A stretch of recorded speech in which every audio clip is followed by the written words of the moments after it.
Hello and welcome to Hero Mode Audio Chronicles episode 14. I'm your host Curtis Hunt, and with me today is Myles Reichel, creator of Ninja Story. Well, I guess you don't really know it yet, and Leeland's here as well. Hello. Hi. So yeah, Myles is doing an original comic here in St. John's. Why don't you tell us a little bit about it? Ninja Story is a book I've been working on for probably the past 10 or 11 years, and over the past couple of years I've become motivated enough to try and see it published, and with the recent push we've got a few other hands involved, and a lot of the local talent helping me kind of get it off the ground. Now, and you were saying before that it started as D&D campaign? The main character, Yasuhiro Yukihime is his name, and I created the character when I was probably 15 or 16 for a Dungeons and Dragons campaign that we were playing, and then it was hosted by Dave Reynolds was the DM, and I don't know if you know him from Harbor Grace. Nope. He was running the campaign back then, and he's got his own little publishing company on the go. Oh, really? Problematic Press. I was sat at a table at the Avalon Expo with him just nice. a couple weeks ago, and I've done a couple sci-fi on the rocks with him because I illustrated a kid's book that he wrote.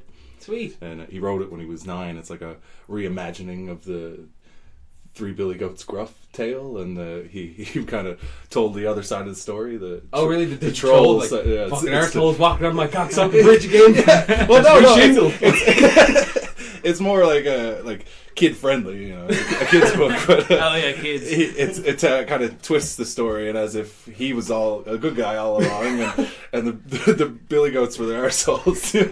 I want to see an even darker take now. Just like this total like introvert fucking like arsehole just getting on my cocksucking bridge. But no, it's been doing pretty good. I think now if not yet, will be probably pretty soon. It's selling really well. Probably one of his best sellers. And excellent. He's got it's like a small little personal company. Yeah. But still, man, it publishes through Amazon. Yeah. Oh yeah. I mean, it's books with my name on it. Sweet. I'm stoked for that. But yeah, a Ninja Story. It's like I said, I started a D&D campaign with Dave, and when we finished the campaign, like 3 or 4 years later, I couldn't let go of the character. You still like the character so much. Yeah. You spent some time with him too, yeah, right? Exactly. Got to know him. Yeah. Became a part of me, really. And then I felt the background that I had written for him for the campaign was strong enough to be more than just what it was. So I reimagined it as a modern tale rather than that's what I was just going to say. tale. Like so he had like a similar thing, but like feudal Japan-esque, like I guess in the D&D one. Well, yeah, it was like a medieval, Well, he was totally out of place. Like, I want to be a ninja, but there's orcs and axes. No, I want to be a ninja. It's like, all right, well, class, though, it was kind of like a prestige class, or yeah. But we found it, and he was like, yeah, screw it, ninjas. See, I think that's like the best way to handle that stuff. Like I remember there was a guy at Beanox. He was one of the lead game designers, and he was saying like when he was a kid and he did like a similar like homebrew kind of D&D. First thing he did was just like before he wrote anything, he asked the players like, what do you want to do? What do you want to be? Like, what do you want to play as? And they just whatever he said, he'd be like, all right, and then he'd work it into the build right before he even knew the system of the game. He'd figure out like he wants to do this, so I'm gonna make sense of it, right? I remember trying to do that when I tried to do my own homebrew D&D years ago, and it fell apart in no time because it's like everyone wants to be. I want to be a super god, crush monster, kill everything. Like, all right, well, you can't. So even though you just described your attack like you threw the moon at him, you only do 2d6 damage. Yeah. Dave was really good for that. He was a great DM. I played several campaigns with him, and the last one we did was the one that the ninja came about in, and it lasted the longest. It was a lot of fun. He's a great DM, so I mean, it just made it that much easier to decide that I wanted to continue the story. Sorry. No, I was gonna say it'd be interesting too. Like if he was a DM and he's got a publishing company, he could ostensibly do his own game, game system in a book or something. Yeah, I should mention that to him. It's definitely up his alley. Well, yeah, if I know, because I don't know if it might not have been him that I've heard before, but there's been a few DMs constantly mentioned from around Harbor Grace that, like, there's usually, like, a handful of guys handling it. Because it's not something easy, honestly. Like, being a good DM is pretty challenging. Yeah, I tried it and I was terrible. Yeah, me too. Like, I remember Chad tried it once and it failed horribly. well, He yeah. tried it a couple times, actually. He tried to make a Resident Evil one. He tried to make his own type of, like, Final Fantasy one. And then there was another one just going straight up D&D, and they crumbled. I remember Johnny used to have like a Dragon Ball Z one, and like We played a Dragon Ball Z. I remember that one. it was so funny and stupid, but like he always just made stuff work, and like as silly as it got, the narrative would just be funny, right? Yeah. But, Yeah, that's the biggest part of it, is being able to carry on a good narrative, you know, like you can play minis if you're just in it for the battle system. yeah. You know, Which is what I used to do. Yeah. I love minis, there's nothing wrong with it. I mean, the combat system is fun, but I love a good narrative and role playing, and you know. See that? Like I can dig role playing a bit, but I don't like I remember there was a guy I knew who he used to DM. It was when I was a fat kid. He was telling me he had a campaign going and asked if I was interested, and I just asked him like, well, how do you run your campaigns and stuff? And he's a very strict DM, right? Where it's like, you know, you have the speaking character, don't act outside of what your character would do, and he's kind of judging that, like, I don't think your character would do that, so you can't do it. Whereas when we would play, it would just be like, whatever the fuck you think, whatever's funny, like, you know what I mean? Like, one of my favorite instances in a D&D campaign was, of course, we just drink and get fucked up and play D&D. So then, it'd be like, you're in an inn, and what do? I go kick down one of the doors. Okay, there's 2 people in bed, what do you want to do? Start slapping them and rolling them around. Get up! Yeah, and it was just... But that's what it was. It was just like stupid shit, and then it would just evolve, right? So then it'd be I get arrested, and then Liam's job to try to get me out of jail, which ended up fucking awesome too, because like there was this whole elaborate plot of like fooling the guard and getting the key and telling a bullshit story and all this stuff. Well, it came out of nowhere, but it came up because of this bullshit, stupid stuff we were doing. Yeah. So I think that's what really like makes D&D fun for me, is to take that wild element of whatever the fuck they're going to come up with and then be like, all right, I'll work with that. Let's make a story. Yeah, let's weed that through. Yeah. So yeah, Ninja Story's coming up soon. You were saying about you're going with crowdfunding for further publishing. Yeah, well, the goal is to first get it online, and you mentioned Liam Dawson. Yeah. He's been the one working on the website for us. Mm-hmm. And he's doing a page for the first issue as well. And Oh yeah. well, that was the other part of the first issue, is that local talent I mentioned has been helping me and do different pages, like throughout the 52-page first issue, have a couple dozen different artists scattered throughout, either doing pencils or inking, and bring together a continuous narrative that the art style is constantly changing on. And Liam's doing one of those pages. He's also doing the website, and I got a look at it there last week, and it's looking good. I'm excited. Nice. Yeah, I can wait to see it all go up. Yeah, so that'll be out. Hopefully, it'll be online. October 1st, we'll have the first page of the 0 issue of A Ninja Story up online. What's the site?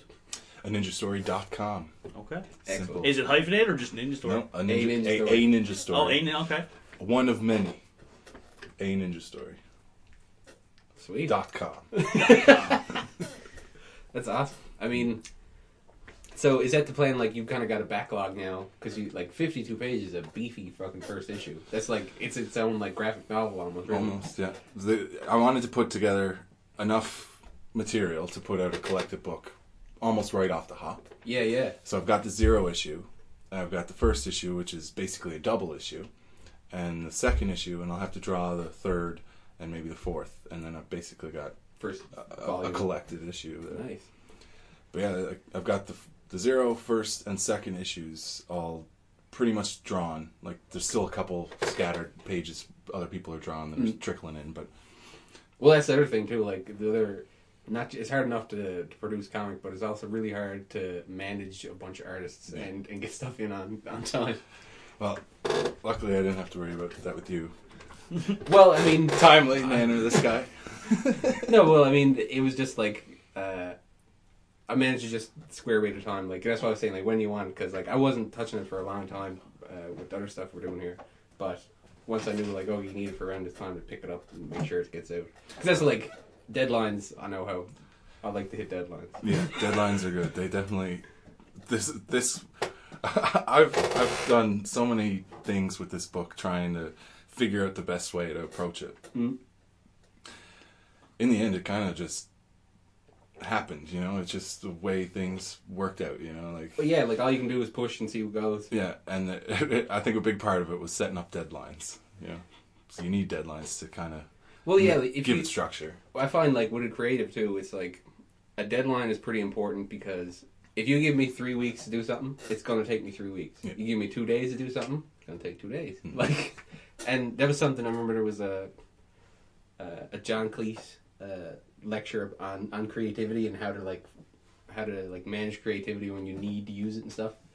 And that was a big thing for him. It was like take as much time as possible. Like fuck around. Don't basically be free with your time, but because there has to be 2 modes, and there's the open mode and the closed mode. And the open mode is always when you have to kind of do the conceiving and the understanding, because the closed mode is when you're in hard execution, right. And that can kind of put blinders on when you're trying to be innovative or come up with something new. So it's important to kind of know the range that you're dealing with, because that was the thing. Like if it was 2 days, my layout would be one of the first ones that comes out. If it was 3 months, I'll fuck around with the layout, come up with a few different ideas, test a few things, but then when it comes down, I'll be like, all right, this one, get into the closed mode of just hammering it out. Yeah. So I think deadlines are super important, even though like you kind of don't. They feel like rough, you know what I mean? They don't. There's nothing fun about them, but they're definitely necessary. Yeah, because it'll just take forever. It's like tonight. I just came from the Anna Templeton Center where the Wallace Ryan does the comics jam there, and Paul Tucker, the 2 hosts, and me and Wallace were talking about how. I mean, you could sit down and work on an image and draw and spend hours, days, weeks drawing the same image, but there has to come a point where you can cut it off and say, all right, that's enough. I'm just, anything else is just too much. Well, nothing's ever finished, just abandoned. Like, yeah, exactly. Yeah, that's the one. Yeah, and Paul I mentioned, he just had a book published by IDW, and if you're on the go, he's down Downtown Comics for the next he's there next Thursday, and then when the next issue comes out, Tet is the name of the book, published by IDW. He's going to be at Downtown Comics doing a signing next Thursday. Sweet. What's that date? Next Thursday is the 17th. The 17th, yeah. He'll be there on the 17th from 6 to 9 signing the book. You should go down and grab it. But yeah, he just got tapped by IDW yesterday to do the cover for the collected issue. Nice. He never. He figured he had a little bit of time or whatever, and then they contacted him and like, we want that cover and we want it now, and he's like, oh god. So he apparently over yesterday whipped the pencils out, and tonight at the jam he was inking. He was doing the inking. He'll wake up tomorrow early and do the colors and get it to them by tomorrow evening, hopefully. And nice. He basically had a 2-day deadline, and he made it work. But sometimes like that extreme duress can really produce some shit. Oh yeah, for sure. Yeah. I mean, it's funny because a lot of people say they work best under pressure, and in a lot of cases it's probably true. Oh yeah, it used to be my favorite thing because it's just like it was like adrenaline. You get the fire going and just like bring the deadlines. But after a while, that kind of grates on you. Lee, you're awful quiet over there. I am. I'm listening. Taking it all in. I'm not the artist in the room. No. What? Do you draw or anything like that? No, I don't. Yeah, Leland's been mostly covering like our audio editing and stuff like that. So, I can show you some stuff later on the Jaro progress, and we got some. I didn't. Have you seen Chandar? What is it? Chandar. I think so. It's the cartoon, right? Yeah, with the floating green guy and stuff. Yeah, I remember you showing me that. Yeah, so that's what Leland's there. So that's what I'm hoping. Once the game comes out, start focusing back onto the show and really get that going. Because now we did that first run and we had like the first rough episode, but that was a good exercise in showing me the issues with the pipeline and kind of things I wanted to shift. So, it used to be 2D backgrounds. I'm going to switch it to 3D rendered because the big thing I was finding was just developing a background was taking me forever. And with the methods that I was using. But if I go with a render and I build the environment, I can have every angle, every shot that I want just turn it, render, turn it, render. That's cool. So that'll really speed up our production a lot. Awesome. Well, if you need a hand, I'm not a very good animator. Oh yeah, we will. There will come a point where I'll be hiring on some staff freelancing people to get some animation done. Cool. Yeah. Like I said, NinjaStory.com is launching soon, and we're gonna have like a section of the page where we can link all our favorite artists in St. John's stuff. I just decided for a long time I was trying to decide, am I gonna set this book in like a fictional city like Gotham or Metropolis in a way, like a city that exists in North America but only in this story. Yeah. And DC or Marvel. Yeah. Well, Marvel is New York almost every time, but and DC they usually do their own cities. But I toyed with the idea and I came up with a bunch of different ideas and I liked some of them. But as time went on and the story kind of progressed in my head, I felt there might be better ways to go about it. So then I was going to set it in like Toronto. Oh yeah. Or I considered New York. But New York's so overdone. Well, it's the place, right? Yeah, and I wanted it to be Canadian, so that's why I leaned towards Toronto. But then I was like, I hardly spend any time in Toronto. I'm in St. John's. Why don't I write about St. John's? So now I'm going to do a fictional St. John's. Really? Yeah. So it's going to be St. John's, Newfoundland, except it's not at all. It's going to be like a mixture between Gotham, Toronto, and St. John's. It's going to be a little bit more Mecca than we're used to living here, because we don't really have that many high-rise buildings. Yeah, exactly. but why not? Why can't we? I'm just gonna create the St. John's that I have in my head. Yeah. So I think it'll be cool. I think it'll be like a mix of I wanted it to be a major North American city, and that was the biggest part for me was to make sure that it was only recognizably North American. It didn't necessarily have to be any specific city, but I think, being that I live in St. John's and I want to support St. John's artists and well, all that. That is literally the reason why New York became the main city for most of the stories is because Stanley lived there and he knew the place, so that's what he wrote. And but that's great because you get the opportunity to throw in like little things here and there. You could drop in any landmark or even reference like other local like creative stuff. Like, well, what comes to mind for fictional St. John's to me is immediately Republic of Doyle and how they managed to shoot the city to make it look like this gorgeous place with twisting turns and all these different places. And there was a guy, Paul Sparks. He was a artist that came work with me at Other Ocean, and before he moved here, that was how he familiarized himself with St. John's. And he was like, not at all it's like it always looks this bright blue sky and nice weather. Comes here, it's just grey. Oh, they completely enhance all the colours, especially when you get all the downtown shots. Oh, definitely. There's a couple of shots I noticed where it's like that's not even a place in St. John's. It's like they must have blue screened next to someone's door and just dropped in like some other shot of the place, But I lived right around the corner from Jake Doyle's house a couple of years ago. Yeah. It's this greenhouse. I lived on York, and the road up behind it, basically right behind our house, was the house that they used for all the shots of him going into the house or whatever. Oh, really? But then the inside is probably some other location. But well, that's the fun part. Which is something we've been toying with this idea lately of a show we want to try to do, and I want to leverage the local landscape. It's more of a fantasy idea, but same thing is just leverage. Like what I was saying is, how most movies will always shoot in New Zealand because they've got these big vistas and rocky cliffs stuff. It's we got all that shit. So I think there's a big asset to be used here for that, and we could shoot in a million places and link them all together because woods is woods. And true, you go into the woods, you can come out anywhere. Yeah. As long as you got a tree lawn. Yeah, you know what I mean. Go out in the backyard and up in Harbour Grace. All right, instant transmission. Magic. So yeah, and the guys doing the video, Filigree. Yeah, they shot our music video last year. Unita is a band I play in, and they shot our music video last year. And a lot of them, and the filigree team are people that worked on Republic Doyle over the years, so they've got the experience. And oh yeah.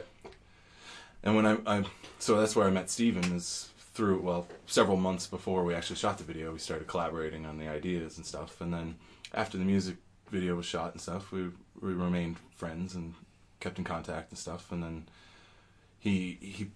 I had the first couple pages of the Ninja Story Zero issue on T-shirts and stuff, and he saw those and fell right in love with them. And then when I told him that I was looking to get the book off the ground, he was right there. He was like, all right, well, you got to get a grant, you got to do this, you got to do that, and really helped me to. That's excellent. To give me focus, you know, and just like really show you, I guess, the steps that need to take, the necessary steps. Yeah, and he's I'll say he's pretty much been holding my hand the whole way. But yeah, that's what you need to find, like the guys that know, like they've gone down the road just to help you, figure it out. Because I mean, you could do it on your own, but it'd just be that much more research and time and develop and like investment.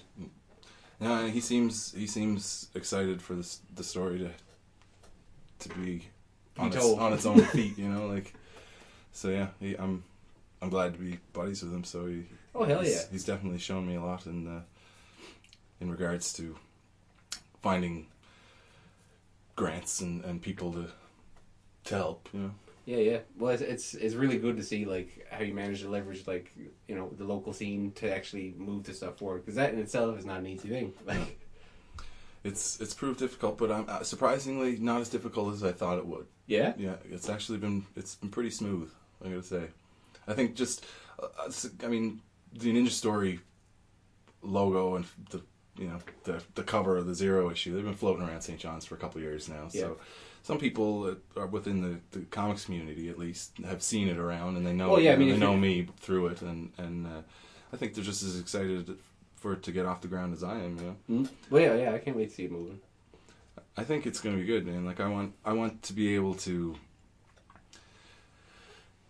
allow artists a stepping stone into the industry or to further their own artistic careers. So I want to be able to provide something that people can to come see me working on it, and then I can allot them an issue to draw down the road. Something that they can be paid for, can put in their portfolio, makes them feel more professional and no, and that's a big deal too for like young artists, like just to get any kind of like substantial work and get the experience of actually doing the deed and getting it done, like it's huge. Yeah, and there's been a lot of kids that like they're at the jam that they have down at the Anna Templeton Center, that they're young and ambitious and talented, so I'd hate to see that talent go to waste if they weren't able to find something. Like it took me over 10 years to find the confidence to try to do something, to pursue it. Yeah, so if I can help them get bypass all that, I'd love to. And that's a big thing I think that stops most people, is just that odd fear of just like, I don't want to go for it. I don't really know why I don't want to, but just something holding me back, and it takes a while to break through. But it's good, like, because I mean, we like, especially now, there's so many voices of negativity and dissent in anything. So like, obviously, once it hits the internet, be prepared for a shitstorm. Yeah. But don't give a fuck. Like that doesn't phase me. No, exactly, and that's how you got to be. Like, because that's what I'm just prepared for. Whatever comes out, there's going to be you're mostly going to hear people that hate it, because if someone likes it, they won't comment. You know what I mean? Yeah. How many comments do you see where I like, or just like yes? Yeah. Not very many. But if someone is just got a fucking hair up their ass about something, like, this is shit. Fuck this. This doesn't look right, or that's stupid, or it's like, well, what did you want? I don't know. Something else. No. But that's the biggest thing that I think holds back a lot of people, like, especially today, just the comment culture. Everyone's a troll. You know what I was thinking about the other day? Like, just how quickly the technology changes and how it's completely changed our culture from 15 years ago, man. Oh yeah, 10 even. Like 5 even. Man, like and it's not just art in our industries. Like I've been talking to, there's a buddy of mine who he used to run a shop, like an auto body shop, right? And he'd do custom paint jobs, decals and stuff. And he would stop for so many years, and he picked it up again at a new spot, and he was like blown away at how much easier things had got. Like, because he went to a place when he started, he was talking to a guy. He's like, "You got this and this," and buddy's like, "You haven't done this in a while." He's like, "What?" So, from what he was explaining to me, for what he used to do, used to require like this specific machine with like, you know, certain like materials and all this, and so much for practice to actually make it happen. But now it's like, oh no, you just buy a can. And it, like the spray can, the technology that's in a can now is beyond what you used to have to put together on your own. And it's the same like now. I mean, I'm developing a game by myself. That's not something that would have been possible years ago but the engines and the ease of development of stuff's getting so. I don't know, like. This is something I was talking to a girl at work today. So something we're doing is. Unity store packages, right? So one was like a fantasy village. So you want a Unity store, you're making a game. You want to make RPG. You need fantasy village for your home base. Well, if you contract an artist to make that, that's 4 or 5, at least a week's work, if not more. And the cost that it would pay a professional to do that for that long versus what it costs you on the store is miles apart. Like, because the package would be like $40, right? Where you're talking about hiring a professional for a week, right? It balloons at your cost. So all these things are coming up now to make every job easier, every process easier, and everything cheaper, faster, and quicker because it has to. Like, the thing I was saying years ago was like I expected the games industry to collapse on itself because the amount of man hours necessary to produce some of these AAA games is so intense that the companies have to invest ridiculous sums of money. Then if the game flops, they're fucked. They're dead in the water. But so the only answer to that is the tools and the processes got to become cheaper and quicker. So the industry, the ambition of the industry makes all the tools evolve faster and better. Like there's a suite that I've been neglecting for years now, the ZBrush. I've been super like jazzed for it, but I haven't sunk the time in yet to use it. But I talk to guys who do use it, and they're just telling me like changes and stuff that's coming, and I'm like, no, I'll soon jump in because it's almost getting to the point where it's this one-stop super shop that you can kick out an amazing piece in no time. But it used to be like I remember trying to use it in college, and it was this brutally like convoluted process to get anything to happen. So, yeah, shit's getting easier. The conversation I had was it stemmed from social media. Like not even that long ago, we were on MSN, for instance. Like oh yeah, or ICQ. Yeah, I mean, and they were so just tedious. And now look at how easy it is for us to share and just talk to people, communicate. Yeah, but it really it's affecting society in a strange way. The easier things get for us, the less we care about them. Yep, it's weird. Like this fucking old obsolete phone is a monster compared to the first computer I had, and can do like things that thing could never dream of. And it's still like if I took this, you could this is a workstation on its own for so many aspects, right? But now it's a piece of shit, like in scope of what's going on, right? So and the phone's what, a year and a half old? No, that's a Note 2. That's like 3 years old. Still obsolete, essentially. Yeah, and the new ones are beastly powerful, and they're only going to get crazier and crazier every year, like doubling and tripling in power. Like I expect that mobile games are going to be pretty close to console in not too much longer. Yeah, because I remember the first couple when I started working. And it was super junky, rudimentary games, slow, not much retention or depth to the game at all. Right, just a simple, whatever. Like I remember one, it was just a robot bouncing down a hill, and now you got there are Infinity Blade, from Epic. Like it looks like a half decent PS3 game, honestly, and that's an older game.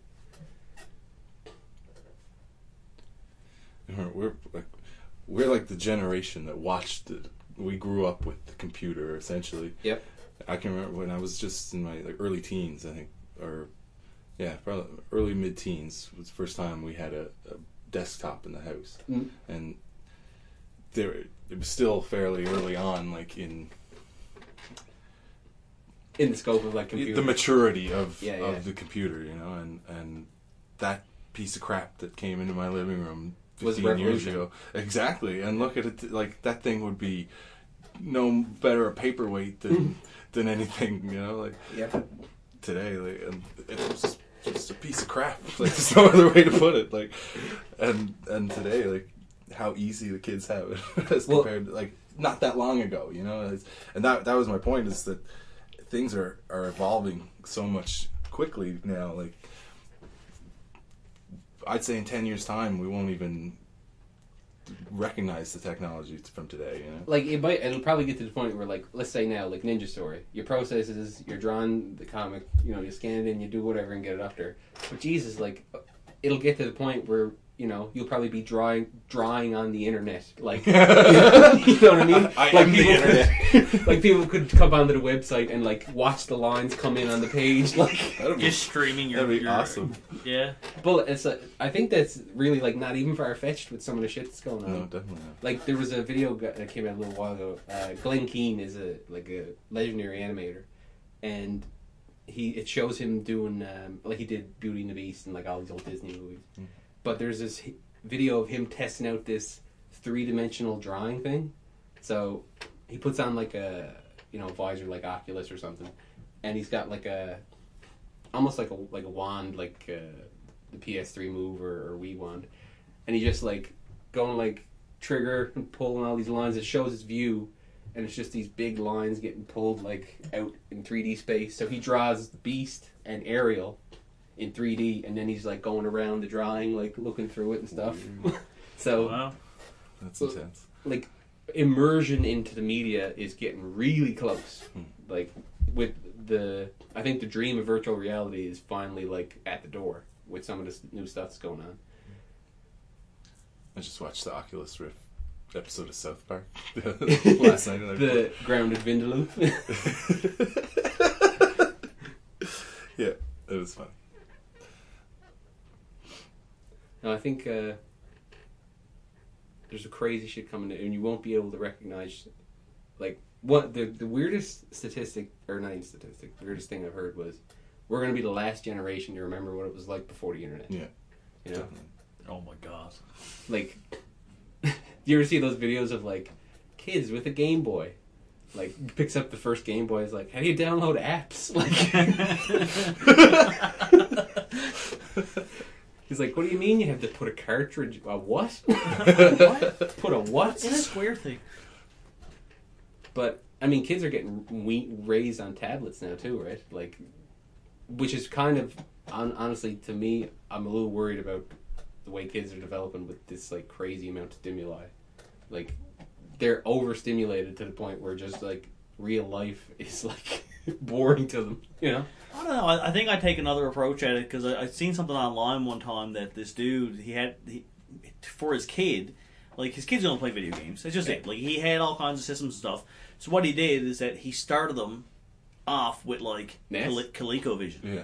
That's the way to do and it. Atari. That's what I was And planning went to NES, and went to SNES, and went off, and, like, got him to basically chronologically play all the systems right up through. So he's going to get to, like, the great stuff that we see today, but have, like, just, like, an appreciation. A personal appreciation for how we got there. Yeah.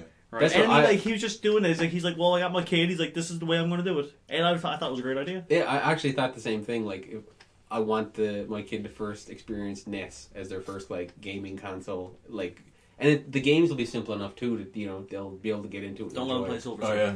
The first Ninja Turtles game. Oh, yeah. Well, I don't want him to, like, beat it up, but...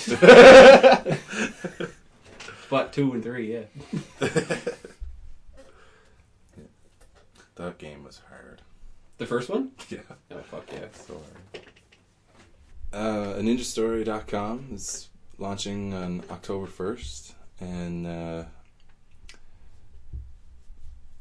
we'll be doing monthly or weekly pages updates, and then that'll go on for a year and a half, maybe, until we get the first issue out, and then it goes to try to get the hard copies. Yeah, we'll be getting printed books after that. I got another book. I'm writing a zombie epic. Well, I shouldn't say epic. That's a little misleading, I suppose. But I'm doing a novel for Dave for Problematic Press. Hopefully, if he signs off on it. But so is this not a graphic novel? Is it a novel? No, it'll be a novel. Oh, cool. Yeah, and Dave's got problematicpress.wordpress.com, and find the kids book I illustrated there last year and order it on Amazon. And yeah, that's pretty much all I got right now. Do you guys have Twitter or Facebook for A Ninja Story is on Facebook, just facebook.com/A Ninja Story. I don't have a Twitter set up yet. Twitter scares me sometimes. But I know, like Twitter is still kind of weird to me. Like I've only still got like a loose understanding of it, so I just like put stuff on it. I don't really know what it does. We had Unita has a Reverb Nation account.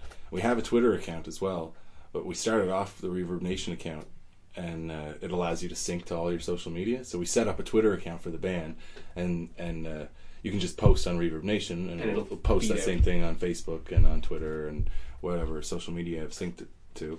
But Twitter followers, I mean, they know, like, if you're not active on it like steadily, they'll just, it's so easy to just unfollow people that they don't even fuck. They just, well, it comes back to what we were just talking about, that overly like stimulated experience of like, just need more now. Yeah, you can't just follow something and support it and not even have to do anything. If they're quiet for 2 days, fuck them. I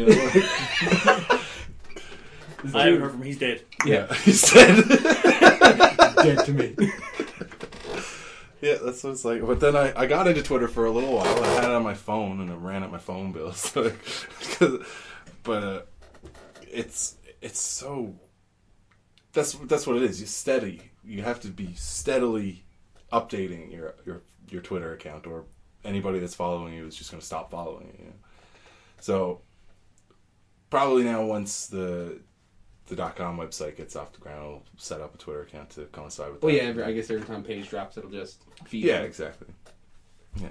So, I was going to ask you too. In the Unita video, where was that shot? Like that building? That's the Masonic Temple downtown. Really? Yeah. Oh, okay. It's what is it? There's something else going on there, like a dinner theater in there now. It's but yeah, we rented out one of the rooms for the shoot an evening. Well, it was a full day. Yeah, it's a cool video. Oh yeah, it's a great video. We just a buddy of mine mentioned to me today that I think it's got 5,100 views or something, which isn't too shabby. Fuck no. Little St. John's punk rock band that could. That did. Yeah. Yeah, we're gonna be playing some shows soon. We just started jamming at a new jam space. Like we've been jamming in our guitar player's basement for years now, and we had the cops called on us on Monday a couple weeks ago. So we decided to lay low and start jamming at a public space that is set up to have jams there regularly, and it's like a music school. So it's okay. I figured it was like a spot downtown, like one of the bars. Well, the bars do that, but it's out in Paradise. It's like it's just a music school with a jam room. That's cool. It's a cool spot too. It's weird because we've always just jammed in the basement. So yeah. It's different. That's awesome though. It's kind of like moving on up. Like, yeah, find the band Unita on YouTube if you. And have you got any dates roughly? No shows booked or nothing now. We actually lost our lead vocalist last year, so we've been working on new material and trying to decide if we want to find a new lead vocalist or continue on as a 4-piece. And now we're at the point where we've been playing as a 4-piece for so long. We're leaning towards just lining up some shows and testing the waters. And then if we can find someone in the meantime, they're completely welcome. But we've tried out a few people, and no one really that we... Nothing meshed. Yeah, it's just not that anybody was bad or but it wasn't what you the sound you're going for. Didn't quite fit the formula, I guess. But we who knows what's going to happen. We may end up continuing as a 4-piece. We might have one of those people we've tried out back, or we might find somebody new. But we're definitely continuing on. Well, that's good. Like I like to see when bands, even if they lose like a member, they keep pushing. Like 3 Inches of Blood. Like when they lost, they used to have 2 vocalists. You know, the Cam Pipe's still the main guy there, but the other guy used to do like the really hard screams and stuff. They lost him, and I think it was like he couldn't actually do it. Like it was getting like too hard on him. Killed his voice. Oh yeah. Man, if you don't know how to do it properly, it can brutalize you. That's what happened to, was it Avenged Sevenfold, wasn't it?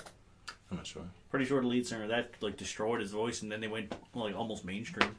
Oh, calm down. Like for old Avenged Sevenfold, it was really loud, like a lot more guttural or yeah.